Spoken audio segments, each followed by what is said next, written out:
నా పిల్లలు ఈ విషయాన్ని తెలుసుకోవాలి. ఏ విషయంలోనూ కూడా మీ పిల్లల్ని మీరు నమ్మకూడదు.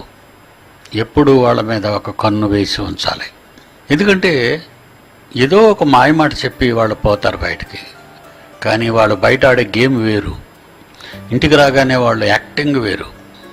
ఆడపిల్లలు కానివ్వండి, మగపిల్లలు కానివ్వండి, నేను అసలు ఎవరిని నమ్మనండి. చాలా క్షుణ్ణంగా పరిశీలిస్తాను.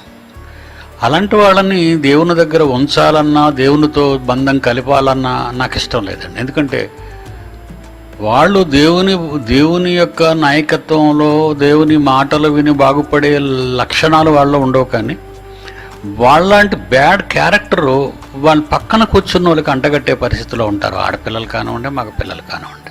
కనుక దేవుని సన్నిధిలో కూడా, ఈ విశ్వవిద్యాలయంలో, ఈ సార్వత్రిక దేవుని సంఘంలో ప్రతి వాళ్ళ మనస్సాక్షిని మనం వాళ్ళ మాటలు బట్టి, వాళ్ళ నడతలు బట్టి మనం తెలుసుకోవచ్చు.